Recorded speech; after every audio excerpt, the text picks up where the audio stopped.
One of the best ways to grow your church and break that 200 barrier is actually to work on improving your church service. Think about it. The church service, your Sunday morning church service, is probably the front door, is probably the first real true taste of your church that people in your community have.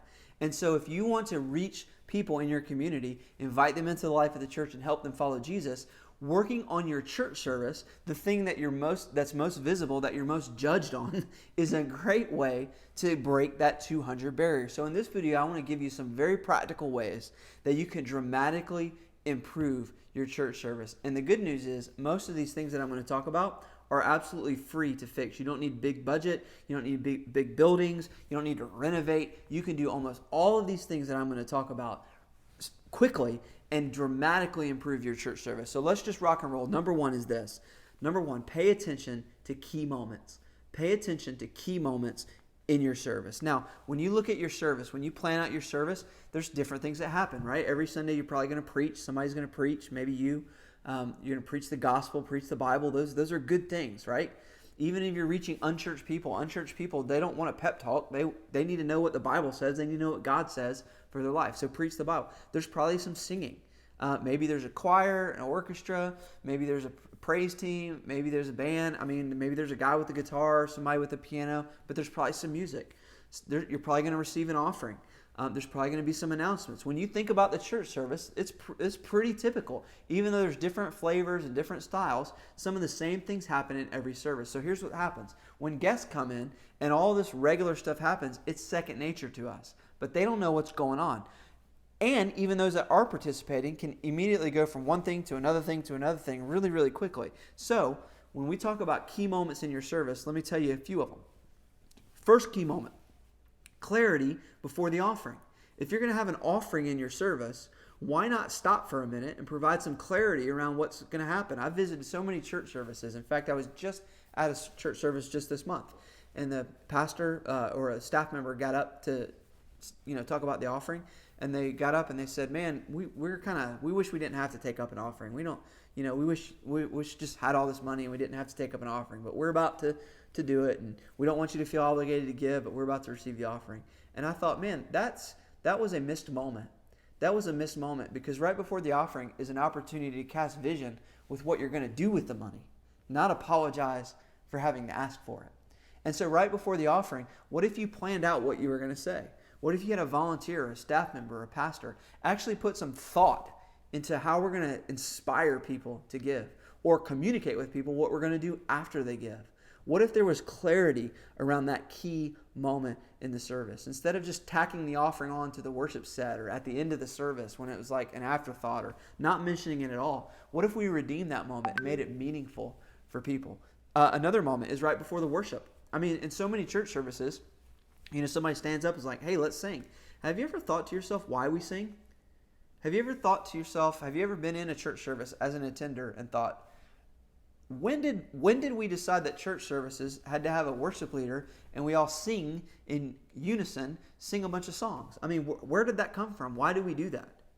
What would happen if the 30 seconds before you started singing, your worship leader said, "Hey, I'm going to invite you to all sing, and I recognize it's a little weird, like the last time you've done this in a group may have been a birthday party for a kid, but here's why we're singing." And just 30 seconds of clarity, and then right on into the songs. What about clarity at the end? You ever get to the end of a message? I think one of the most important parts of an airplane flight is the landing. When the landing is on the ground and safe, particularly if it's a bumpy flight, man, I'm thankful when that plane lands and I'm back on the ground, where I belong, right? I'm not a bird. And so we're on the ground. But, the ending of a church service is so important. What if you actually thought through how we're going to end this thing? How's this thing going to end? Is it just going to end with somebody saying a prayer and saying amen? It's not thought through. How can we end this thing with a moment? Could we give people something? Could we say something? Should we sing something? What's the very last words that are going to be said? What's the end of this thing going to be like? What's the resolution of this thing going to be like? Now, all three of those things, in order to improve them, guess what? All you've got to do is you've got to think and you've got to pray and you've got to plan. If you think and you pray and you plan about what's going to happen in those moments, then you can provide clarity around key moments in your service. And I'm not even talking about the band or the sermon or any of that stuff right now. If you'll just provide clarity around key moments in your service, you will have a better church service. And when you have a better church service, more people will come to that service. Number 2 is evaluate everything. Evaluate everything. Evaluation is free. It is free to evaluate. So when you have a church service, whether it's right after the service or whether it's on Monday with your staff or whether it's on a Google Hangout video that afternoon with some volunteers, you need to find a time where you evaluate the service. And you've got to dig deeper than how was it? It was good. Okay, what's next? That's not helpful. What was good? What was bad? Were people singing? Were people not singing? What did we say from the stage? Who set up the offering? Was it done so with clarity? What was the room like? What did the room smell like? How was the sermon? How long was the sermon? Does anybody remember what I preached about in the sermon? What did I ask people to do at the end of the sermon? I mean, there are some evaluation questions that you can ask about Sunday and about the sermon, and you should ask them every single week. Because if you just keep doing what you're doing, you're not going to get better. In fact, you will get worse because you'll get stuck in a rut. You will just keep doing the same thing and assume it works. But if you'll evaluate, if you'll get some people together and you'll say, what worked? What didn't work? What could be better? How could that have been better? How could my sermon have been better? If you will evaluate every Monday, after every Sunday, your church service will get better. Because what you focus on, what you put your attention on, it will get improvement. So that's number 2. Number 1, pay attention to key moments, plan them out. Number 2, evaluate everything. Number 3, involve others. Now, you can involve others in the evaluation that I just mentioned, but you can involve lots of other people in your church service. One of the common complaints we get, not complaints, but questions we get from pastors who are trying to break 200 is, how do we get more people involved? I mean, everybody's doing something. We got the kids workers are also the greeters, and they're also, the teardown team. I mean, everybody's busy. How do we get more people involved? And one of the keys to getting more people involved is to actually get them involved during the week, not on Sunday, because they can't be in 2 places at one time. And so there's some incredible places where you can get people involved to help your sermon, to help your service. You can get them involved during the week. So let me give you a couple examples. First, you can invite people to give sermon feedback on your sermon before you preach it. I mean, think about this. You can evaluate your sermon on Monday, but at that point, it's like, I should have done that. You're right. What would happen if you finish your sermon, you typed it out, whether it's an outline or a manuscript, however you work, and you had a group of 5 people in your email program, and you could call them Sermon Feedback Group, and you put them in Outlook or your Gmail address book or MacMail or whatever, and every Thursday at noon, you made it your goal. Every Thursday at noon, I'm going to send you my sermon. Will you please read through my sermon, my notes, and tell me what you think? Will you please tell me if there's a story you think I should tell or an angle you think I missed or something you think I should cut? What would happen if 5 people sent you sermon feedback on your sermon before you preached it? I mean, there are people in your church that would be more than willing to do it. There are people in your church who are great public speakers who have to listen to presentations. Hey, there are people in your church who have to listen to you preach. What would happen if you gave them the ability to provide you feedback before you preached your message? You can involve other people in sermon review before it even happens. You could even ask volunteers, creative people. Here's number 2. Ask volunteers, creative people, or brand new people for their opinion. I mean, if you've got guests that have been coming to your church just 1 or 2 times, what would happen if you sent them an email or sent them a survey or even called them and say, hey, listen, I'd love for you to come back. I mean, I hope you do, but can I please ask you a couple questions? And you ask for some honest feedback. What was your impression? Hey, what was your impression on the room? What was your impression of the music? Do you remember what we preached about? Maybe you as a senior pastor, if you don't have thick skin and you can't ask for feedback, you get somebody else to do it for you. But listen to other people. Get people to provide evaluative feedback on your service, and that will help it get better. Number 4, this is key. I'm telling you, this is a life lesson right here. This number 4, if you'll just do this, you can apply this to any area of life and make anything better. In fact, I teach my kids this all the time. I give them a little spiel about once a month on how to get better at anything, and this is one of them.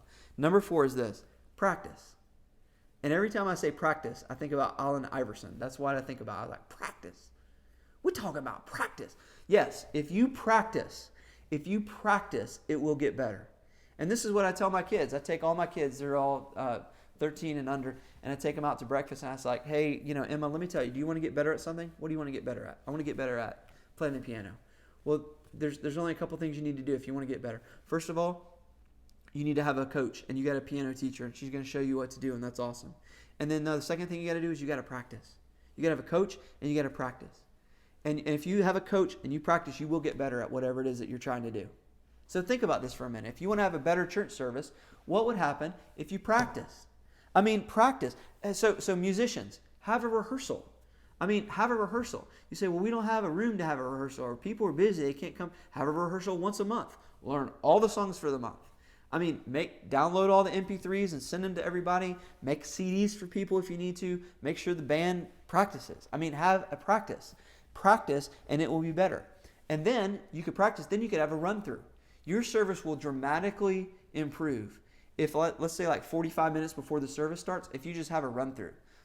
Play through the songs like it's the service. Talk through the slides on your message so that somebody's not trying to follow along with something as they're hearing it for the first time. Literally let the person doing the announcements practice the announcements out loud in a microphone to an empty room. If somebody's sharing a testimony, have them say it just like they're going to say it in front of everybody. In front of nobody before they say it in front of everybody. Literally run through everything. What about preaching? Preach to yourself. You know what I used to do once? This is really completely ridiculous. On Friday, before I would preach on Sunday, I used to preach in my car while I was on my phone. I used to preach my sermon pretending like I was talking on the phone so people wouldn't think I was crazy. Put a Bluetooth thing in, hold up your phone, practice your sermon. Say it out loud before you preach it to a couple hundred people.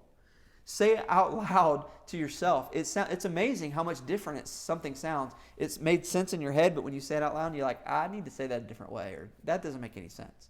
Practice. Practice will make your service better. I'm telling you, the guests that you want to come to your church, the next 100 people that you want to come to your church so that you can break 200, they would love it if you practiced, if you had a run-through, if your band had a practice, if your band had extra practice. Hey, have a band retreat and practice 15 new songs over a weekend and make it fun. You are smart and you can find creative ways to practice. That's number 4. And then number 5 is similar to practice, but it's a little bit different. Number 5 is plan ahead. Plan ahead. Somebody said that the call to ministry is really the call to prepare. And I think that was maybe said toward preachers who are going to spend a lot of time studying, but I think it's true for leading as well. The call to pastoring, the call to ministry is really a call to prepare. And we talk about this in our family as well all the time. Most problems in our family can be solved with planning. And I believe most problems in your church can be solved with prayerful planning. So you've just got to plan. So here's how you plan. You plan your whole service out. You start by planning your year.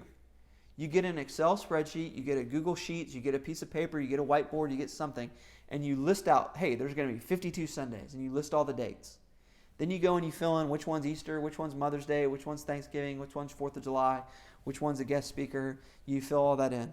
And then you put in, you work it like a puzzle, and you put in all the things that you want to talk about. If you're going to preach through the book of John, where's that going to go? And you got to pray through this. This isn't just like make it up. You got to pray through this. You got to ask God, what do you want to say to your church? Maybe you want to involve other people and say, hey, what do you guys want the preacher to preach on, right? You got to pray through this. This has got to be a process. But you put everything down on a simple spreadsheet. And here's what that does. When you know that 6 months from now you're going to be preaching on something, it allows you to marinate and gather information on that topic because it's coming without the pressure of having to write the message. I like to smoke and, I should probably say that, clarify that. I like to grill and smoke meat on my Big Green Egg. I don't like to smoke really anything except for meat on a grill. So, but I like to cook ribs and chicken and steak and stuff on my Big Green Egg. I'm a bit of a hobby griller and smoke master. I don't know what you call those people, but I don't think you should tell people you're a hobby smoker. That doesn't sound right. But anyway, you know what I'm saying, right? And so sometimes I'll go get a piece of meat, and if it's tough, right? It's like a tough, like flank steak or something. What do? They tell you to marinate it. They tell you to marinate it. And you can get all these different marinades. You can make up your own marinades. They tell you to marinate it, right? Tender meat, you don't have to marinate it so much. But tough meat, marinate. If you marinate it, it makes it more tender. And the same is true when you're planning out your sermons and your services in advance. If you've got time, it allows theological or biblical or practical concepts. It allows you to marinate on them for a while, and it makes them better. Whereas if you've got something tough to talk about and you've got 3 days to figure it out, it's crunch time, it's not going to be as good as it could be if you would have lengthened the runway and marinate on it. Just think on it for a little bit. Pull people together and invite them into that. Pull people in and invite them into that process. And the last thing on planning I want to say is this. I'm gonna make this real easy for you and real practical. You say, man, Michael, I need to plan ahead, but you don't understand. I'm bivocational. I don't have a big staff. I'm working this week. Hey, I want you to understand. I do understand. I understand you're not a mega church. You don't have a bunch of people. You don't have a bunch of staff. If it's going to get done, you're going to do it. I understand. So let me tell you how to get ahead. You sacrifice a couple weeks and you take one for the team.